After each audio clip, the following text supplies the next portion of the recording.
Welcome to the Sunmall podcast, where we interview the stars of e-commerce. Hi. Today we have Ben Zettler, Zettler Digital, one of the premier agencies, and has clients such as Netflix and Unilever. So Ben, first question is maybe you can talk about how you got into the world of e-commerce and your previous experiences at Brooktide and Steiner.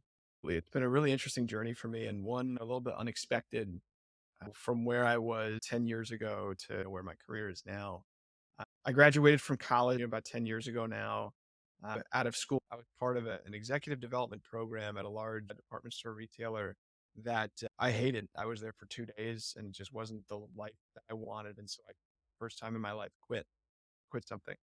And in a way, thank God that I did because it ultimately led to a few weeks later wanting to start my own business. And that led me to Shopify. And I got very lucky even then because there was a few different options to go with at the time, other platforms to potentially use to host a website for launching an e-commerce business. I ended up choosing Shopify. It was store number 41,000 or so on the platform. And that was Brooktide sunglasses. I used my bar mitzvah money to start with. And then grew very organically from there, the agency business, because a friend of a friend needed help with setting up a website, running email marketing, running advertising. And I had some of that experience. And so it just grew from there. And then Shopify invited me to their partner program and then to their experts program, which is like the next step up within that program. And then we were named Shopify Plus partners a few years ago and really expanded our suite of services to cover a sort of three-pronged approach to what we do for clients, which is we build and optimize websites, we run customer retention strategies, so email and text marketing management primarily, and also customer acquisition. And our core areas of expertise and certification have grown with those services. And so we're proud Shopify Plus partners, like I mentioned, Klaviyo Elite partners, Meta Business Preferred partners, and it's been a fun ride. Yeah, you mentioned Steiner Sports. I worked at a company called Steiner Sports. It was the largest autograph and sports memorabilia company of its kind in the world, 30 years.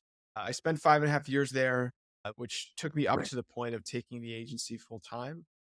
And there I was given pretty much free reign to do a lot of stuff. And it gave me a lot of experience world because I was the company's first full-time hire dedicated to social and digital marketing.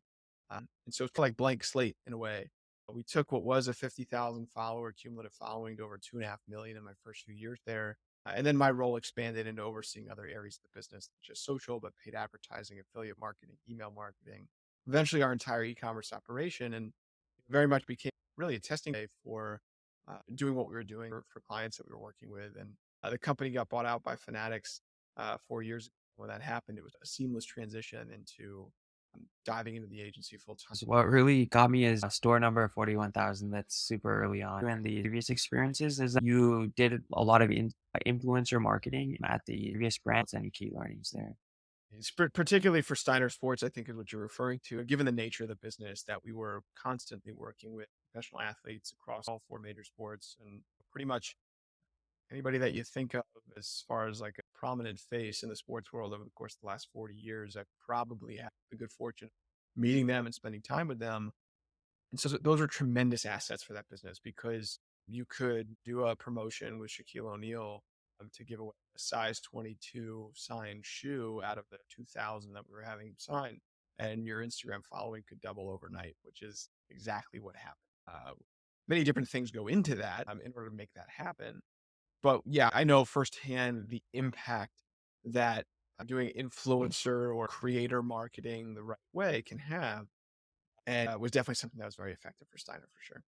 Yeah, really having the right type of marketing for the right type of business. You mentioned previously that you've had the skills necessary, so it was a seamless transition to starting your own agency. Who were your first couple of customers at the agency, and what are some marquee brands you've worked with or successful case studies? Yeah, there's been a lot in these sort of earlier days and how different partner programs have transitioned, which is where like a lot of our like leads and referrals would come through. We would get inquiries from businesses of all kinds, granola companies or sports equipment or athletes that we've worked with, like just a mix of many different types of businesses. But certainly, like when folks go to our website and they see some of the marquee names, as you mentioned, there. it can be frankly like, and not just for us, but for any business, intimidating in a way. Like I've had conversations of folks that say, "Hey, oh, you work with," not to name drop, just to make the point. You work with Netflix, you work with Bleacher Report, you work with Unilever, you work with all these big name companies, you work with Mariano Rivera. Why would you want to work with me? It's actually a matter of how we're uniquely positioned in the space because a few years ago, Shopify Plus, for example, they did not bring either consultants or small agency teams into what's called the Shopify Plus Partner Program. So it's Shopify Plus's stamp of approval for service providers to work with a certain caliber of merchant, I guess you'd say, but also kind of an indicator of our skill and knowledge within the ecosystem across a variety of different services. But before, it used to be you had to be either an app developer or a larger scale agency in order to even be a Shopify Plus partner. And between myself and other folks in my world, we made the push to Shopify to say, hey, there's a lot of folks that are out there that are looking for something, we'll call it more than entry level guidance, but they don't have $250,000 to build a new website. And so that's where businesses like ours really come in, because there certainly are instances where we're working with a mom and pop shops and selling gardening equipment in Montana. Or yes, we're working with fairly high volume businesses that are doing 8 figures a year in online revenue, and might be a fairly known quantity or a known name for a lot of folks that might see that. Yeah, that's it's been really interesting to see that grow. But again, we occupy this kind of unique niche. And the way that we're structured, we can service businesses of all sizes. Being a humongous team, but a smaller, more nimble team allows you to have the flexibility to work with the biggest brands, but also some smaller brands. One thing I mentioned in the past is you guys are really focused as a Shopify Plus partner. What do you think are some of the, there's all these other platforms out there, Magento, Salesforce. Back in the day, how did you pick Shopify? And then what are some of the advantages in Shopify Plus versus these other ones? Yeah. And even thinking back to my days at Steiner Sports, where we were on a custom built platform that was extremely problematic from the perspective of being able to move the business forward by making website changes or uploading new product or doing all these different things. And functionally, just there'd be issues. And you couldn't do the day to day admin tasks. You couldn't also do more wider integration tasks. And it really became a hindrance on the business. And then we ended up moving to Shopify Plus at the time, but I did evaluate different platforms and determine, okay, what is the best way that we want to go here in order to grow the business. The reason why I've personally, always gravitated to Shopify and why as an agency, why this is where we service folks, the market kind of tell you like what dictate what the right answer is. You see so many brands, especially larger ones now moving over to Shopify because of the simplicity of it. The simplicity in terms of content administration, but it's not for lack of capability. The ability to integrate with different systems and to perform complex tasks is also a really important thing, and was the thing that a lot of legacy larger brands were holding on to for a number of years of, oh, we're on Magento because we need this custom solution and we need to do X, Y, and Z. And as if you couldn't do that on Shopify. We need to be on Demandware. We need to be on Salesforce Marketing or Salesforce Commerce Cloud. But yeah, I mean, it's just, in my opinion, not necessary. You're going through all this extra expense for something that isn't going to work as effectively for you. It's a no-brainer decision. And that's frankly what I tell merchants. And we've had opportunities that we've turned down because merchant was dead set on working on a particular platform and it not being Shopify. And I'll never by any means say that we're sort of Shopify exclusive. I mean, there are merchants that we do work with that are on WooCommerce or another platform, or but we're working with them just on marketing services or something. But 99% of cases, everybody that we work with is on Shopify. And I think that's more due to how the market has grown and progressed. Really listening to the market, seeing where clients are going, and just picking a specific platform to focus on. And then maybe if it's not particular to the site, but more just marketing, have a few customers there. Yeah. So the next kind of portion, I wanted to go over frameworks, kind of key insights you have into kind of the different areas of the business you guys focus on. So the first one I wanted to talk about is, how do you think about web design, merchandising? Like I know on your agency site, you guys have this like really sick video right when you land. Yeah, absolutely. Sometimes simplicity is key because the wide range of merchants, excuse me, because of the wide range of merchants that we work with, that also create like a wide range of different types of projects that we might take on. And so for some, we might be operating within the confines of an existing Shopify theme, and we're just laying out content in a way that makes sense from what, we'll call it a best practices perspective of user flow and content flow, and where users are likely to most going to navigate to, click through, and ultimately buy. For others, we're approaching a little bit more of a customized basis where we're determining, okay, of the overall aesthetic that we're trying to capture here, where should a certain call to action be placed? Where should a certain piece of content be placed? How should this menu open, or how should it unfurl? How should the subscription widget exist within a PDP? All these different types of things. At the end of the day, you have to, in my opinion, it was a lot of chatter online a few weeks ago about Glossier launching on Shopify, but sort of doing like the anti best practice thing in terms of like format and whatnot. I think it's still a well built and well constructed site. Most brands aren't going to be able to pull something like that off simply because they're not as much of a known quantity. So at the end of the day, you have to make it as easy as possible for someone to buy something. And so that's why I say simplicity is key. So that should follow through on everything that you do. Overload users with information in the menu with irrelevant links that aren't sales focused. Overwhelm users with written text content that they're never going to read, that they just then scroll through and then don't know what it is that it's actually about. Don't do the same on PDPs. Don't have people clicking on making extra clicks through a collection page if you're just simply selling different variations that aren't set up as variants within Shopify for a particular product. It kind of goes on and on. But high level is just make it easy for people to buy. Simplicity is key. I think you had a good point about Glossier. Like maybe if you have a marquee brand and you're known for being unique, you can try it. But for most brands, simplicity is probably key. Other than making stuff overly complicated, are there some common gotcha on like brand sites? Yeah, sometimes it's a simply formatting of call to action buttons. Is it clear enough that this is something that users can add to cart, or pop-ups? This pop-up, sign up for 10% off our email list, and then sign up for our referral program. Here, sign up for our rewards program too. And oh wait, you're leaving, get 10% off, and you have to sign up.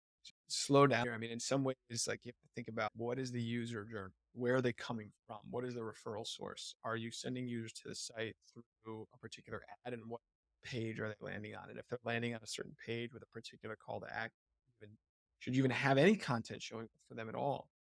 Or do you want to funnel users down to just make that purchase? You get their information, you get their opt-in, and then you can remarket them later on.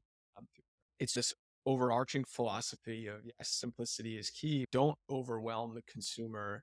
Again, make it easy for them. So that's why I mentioned the call to action thing. Make it plainly obvious that this is where they go to click on something to buy something. Add some cart. But don't throw all these pop-ups in their face when they're just trying to buy something from you. So don't bother them too much.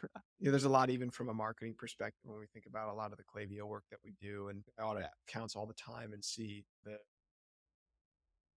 I put a LinkedIn post up a few weeks ago about removing the phrase batch and blast from your vocabulary, and seeing how many brands are doing that and how problematic that can be for you. A deliverability perspective, when you're just blasting your entire list with a message without any sort of strategy to segmentation and who's actually receiving that message and is that message relevant for them. At the end of the day, I think there's always opportunities for any brand to make improvements. And sometimes it's just a matter of finding someone that can offer a little bit of a different perspective versus, the way that that's always been done. And the same thing can be said for, when we put something in place, there's always a different perspective that might be able to enhance what we're doing too. It's fun because a lot of this, and just a little sidebar, a lot of this it's like psychology. That's like why I have always gravitated to marketing, and understanding the things that move the needle for somebody. And in this case, things that move the needle to make somebody sign up for something or to buy something or to give their hard earned money to you as a brand. And so understanding with, both data backed information as well as just understanding the intuition of what's happening, making decisions to help others make decisions and buying from you is fun.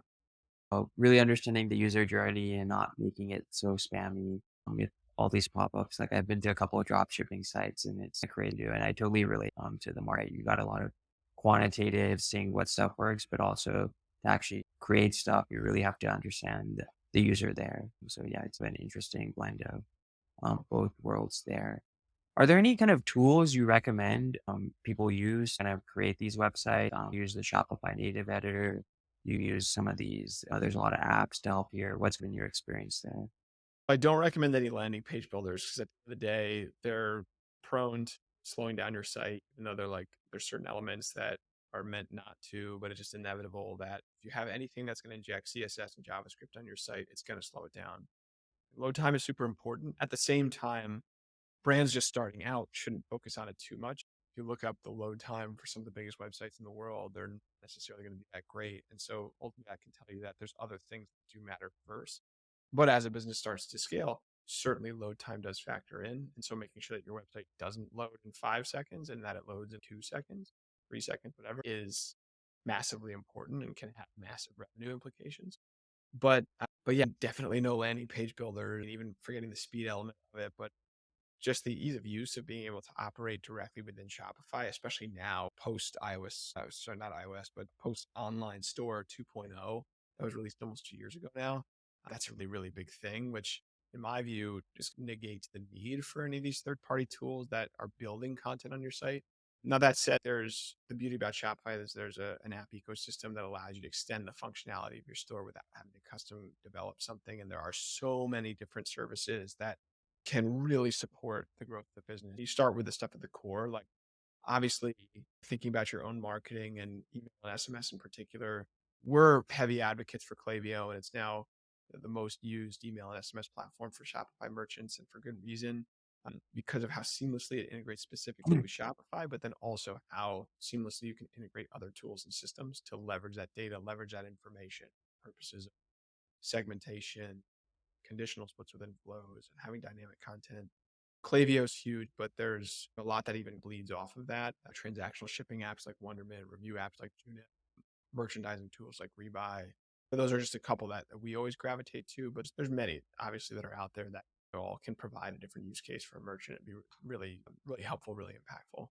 The sort of key thing, especially for merchants just starting out, is don't overwhelm things. The same thing, like don't overwhelm the user. Different content that you're displaying for them. Don't install 40, 50 different apps because you're just inserting more CSS and JavaScript. You're just looking at your site and making your site look more gimmicky. Functionally, it's not necessarily going to add to what you want. It's not something that's really core to the business. But yes, there are certainly a lot of things that are out there that brands can do or have the ability to access within the ecosystem. Great points there. I think being very careful which apps you can inject on your site because there's going to be some performance trade-off there.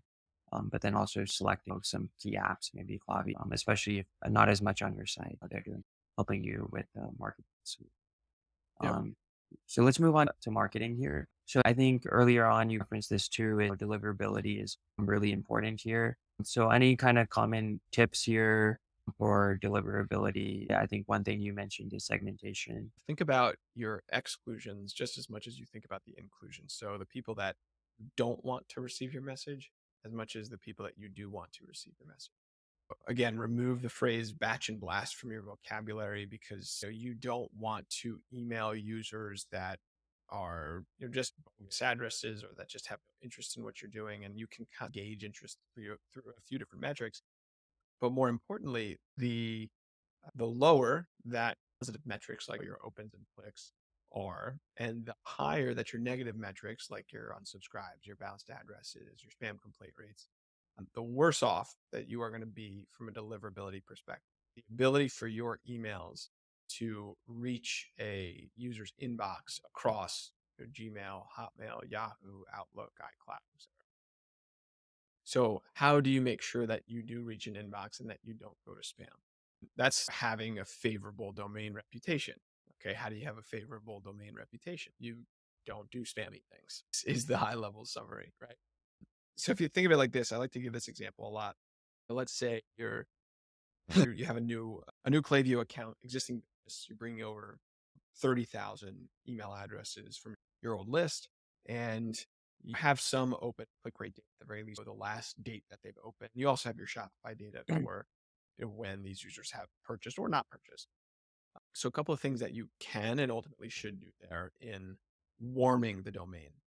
Warming the process of sending content to users that are most likely to engage so that as you expand to wider lists of users with your campaign messages, It's more likely that content goes to users' inboxes as opposed to spam. So in that warming process, you may, let's say, pull a segment on the users that have clicked on an email once in the last 30 days, or even drill down further if you have the data, 3 times in the last 2 weeks, or they've placed 5 orders in the last 100 days, or something like that. Just anything that's going to get you down to a really specific subset of users that are most likely to open and click on an email, is what it is. And over the course of a few weeks, usually about a 2 week, 3 week, 4 week period, where either each day or every other day, you're sending campaigns to a wider and wider group of users. So if you're sending to a few hundred here, then you're sending to about 1,000 there, and then 2,000 there, and then 4,000 there, and 5,000 there. Why do you do this? So the example I like to give always is if you have a water bottle, a funnel, and a bucket, and you need to get all the water in that bottle into the bucket using the funnel. If you dump that water from that bottle all at once, then some of that water is going to make it into the bucket. Okay, great. A lot of that water is going to spill off the sides and not make it into the bucket. It's the same exact thing with email marketing. If you try to send to 30,000 users and they're coming over from a different platform that you imported, and 5,000 of those are just going to bounce because they're actually bogus addresses and they're never engaging with your emails. That creates a really big problem. That's just pouring the water all at once. Now, instead, if you pour that water slowly and you let that funnel do the work and put water into the bucket, eventually all the water is making it into the bucket. So, you want to leverage different sort of tools at your disposal, like in Klaviyo, to send a gradual send over several hours to a wider users as you're going through the warming process. Rather than sending 10,000 users something at once, you're sending 1,000 at a time over a 10-hour period, just as one example.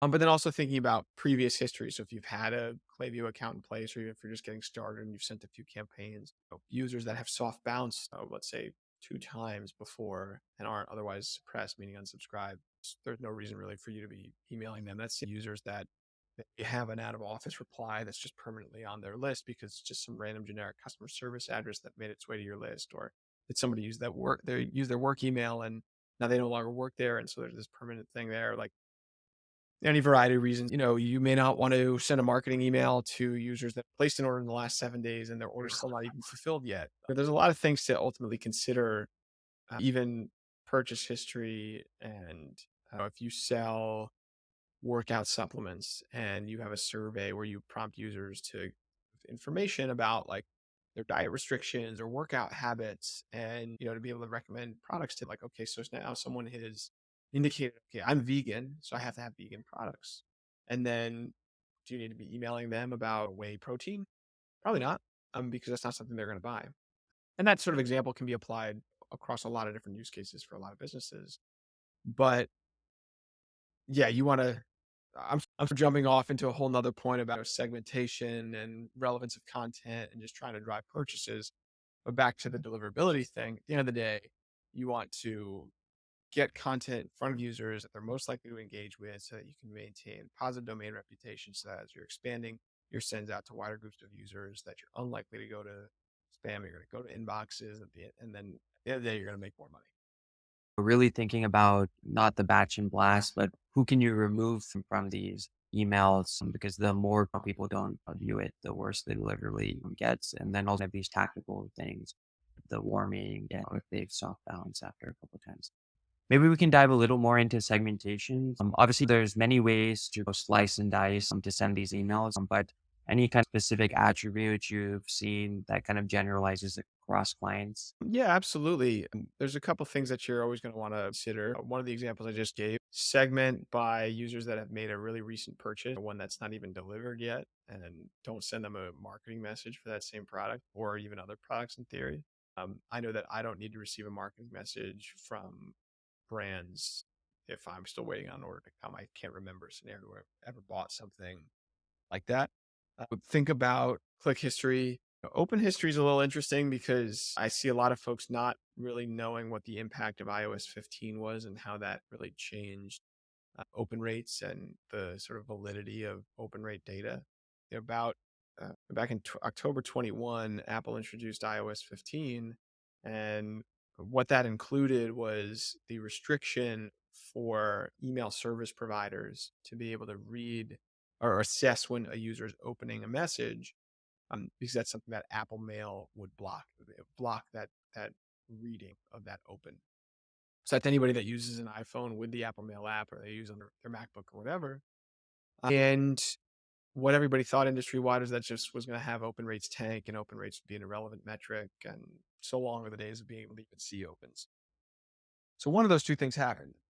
Open rate, for the most part, is pretty irrelevant. But Apple, the best way I can simplify it is that Apple sends an estimated metric as to whether someone maybe or maybe has not opened. And that's been wildly inflated post iOS 15. So open rates instead of tanking went from like, all right, good open rate, let's say 25%. Now those same types of emails to the same users are 40, 45, 50% open rate. And so when I audit a lot of accounts, oh, our open rate's 25%. I literally just did one yesterday. But let's look at a wider set of data. Let's look at your open rate pre-October 21 and a couple months preceding, and then see what's actually going on there. And so you saw, all right, open rate was really more so, and they're using the same segments every time, wide group of users, around 13%. Okay, and all of a sudden it starts jumping up like 30% in October, and then November, and it just keeps going. And so it's very clear that they do have actually a fairly unengaged group of users. So you can leverage some open rate data now from a segmentation perspective in Klaviyo. They've also enabled a few different properties that are on the open events that allow you to differentiate between users that have open, quote unquote, via Apple Mail versus that have not. So you can say the users that open twice in the last 60 days, where Apple privacy open equals false, meaning we know that they've opened. That doesn't mean that people that use Apple aren't opening their emails. We just don't know who actually are. Which at the very least gives you a little bit better of an indicator of engagement and allows you to drill down to some users. But again, other ways that you can identify users that might be relevant for a particular message. The active on site metric. Users that have been active on site in the last 90 days, haven't placed an order in the last 30 days. Users that have spent $400, $200, $100 all time, but haven't bought in the last 90, like many different ways that can be massaged to identify a group of users to send an email to. I really like also your point of if I'm waiting for something to ship, you don't really want to advertise new products there. And then also just understanding how iOS with the new updates and the privacy updates, you have to be really careful with your metrics there. Yeah.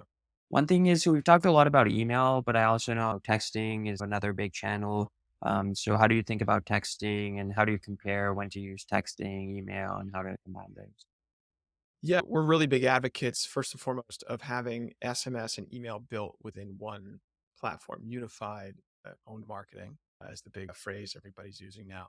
But we're advocates for it. At the end of the day, what would you rather have? Your email living in one silo, your SMS living in another silo. And when you have your acquisition point on the site, which ends up inevitably usually being through the SMS tool, okay, you're prompting users to enter email, and then it's supposed to pass that information back over to your email tool in real time. It usually doesn't.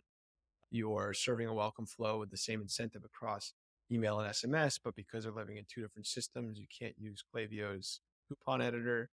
You it just it also causes just like a lot of general conflict with customer communication when you think about being able to build, let's say, a welcome flow that contains both email and SMS, or an abandoned checkout flow that contains both email and SMS, or any other flow that contains both email and SMS. And if you want to send an SMS message to users that are subscribed to SMS 30 minutes after they've abandoned, but then if they don't subscribe to SMS, then serving an email instead 30 minutes after it abandoned, like you no way to create that logic if you're using it in two different systems. So that's the big thing to really think about. Now, something I think maybe a lot of folks are hoping forward that SMS, at least in this country, in America, would become like a conversational thing.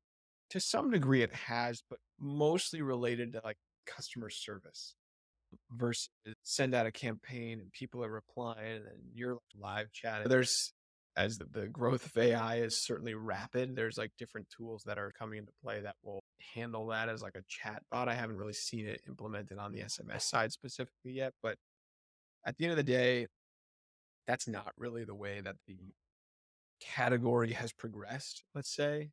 The thing that SMS really does impact positively is flows and automations and triggered messaging based on certain conditions to get something right in front of the user. Where campaigns are most impactful are new product launches, back in stock notifications, like things that are quick hits enough that they're less likely to annoy a user versus I see so many brands doing is, okay, here's this sale today, here's this thing, and they're sort of treating SMS the same way that like an email campaign might get treated.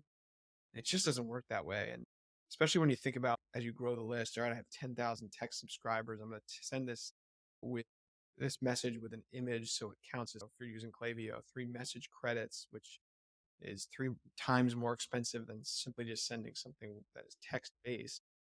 But it could cost you hundreds and hundreds of dollars to send one campaign and then not get anything from that. But if you're more strategic about the SMS communications that users are receiving, and maybe that abandoned checkout message, that SMS within a flow is converting 10 or 15% of users, okay, that's a little bit of a different story. I think they're performing really positively there. And so that's where I've seen the brands that are doing it right having the most impact and triggered messaging and stuff that is like really timely and relevant versus just again treating it like So I think the first thing, having that unified platform so you don't have these disparate data sources. And then also, no one really wants to have a real conversation over texting. And so just having targeted messages here and understanding that the volume you could send over yeah, texting is different 100%. from email. One thing you mentioned is AI. Maybe with AI or just any other overall trends you're kind of excited for in e-commerce. A lot from a tooling perspective of what AI can potentially do to help you as a brand marketer gain insight into what's happening with your business. What are the most common complaints and reviews? What advertising is performing best? Where write a product description for this product with these traits and refining that. Like it can potentially be, if used in the right way, something that's like really impactful from an efficiency perspective and helping brands to do more with less. I think at the end of the day, you still need people running the show to some degree, but using it as a tool to and gain insight, create new content in a faster way can be really impactful. Makes sense. Instead of replacing human, augmenting them, making them more efficient for stuff like understanding customer complaints or helping you draft more product descriptions. And then final questions here. What is the long-term goal for Zettler Digital?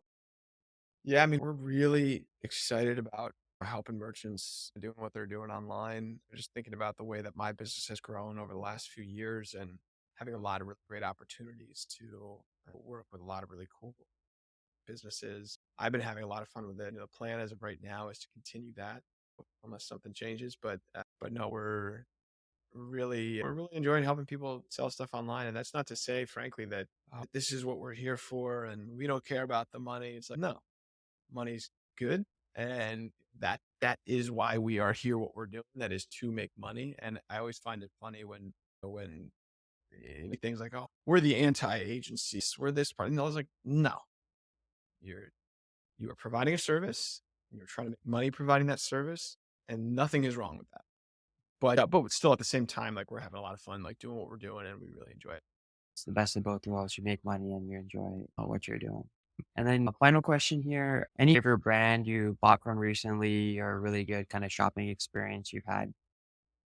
Yeah, and I'll give a biased opinion given that they're a client and I'm also personally an investor in the business, but I'm a really big fan of ProMix Nutrition. Again, I'm super biased, but I like a lot of what we've been able to do there to help to support the brand. And ProMix is a workout supplements company, no artificial anything is tagline that all of the contents of everything they make is appropriately sourced, from Parker Farms and protein powder or pre-workouts or snack bars, things like that. A lot of really cool products that for me, like being someone that I've always kept a relatively healthy lifestyle and I exercise every, I'm very much all in on a company like that. And we love working with companies that are in the food and consumable space because that sort of creates a lot of really cool opportunities, things that you can do from our end, from a services perspective, with email marketing, with text marketing, it's not the kind of thing where somebody is coming on, they're buying something once and then you never hear from them. And so it's been a really fun brand to work on. And I personally love the products. That said, there's so many great businesses out there. That's the beauty of the growth of e-commerce over the course of the last 10 years, that a lot of folks creating like really cool unboxing experiences and product experiences, really innovative things that, in general, we're super excited for the ecosystem. Thanks for listening to this episode of the Sun Mall Podcast. Please make sure to subscribe.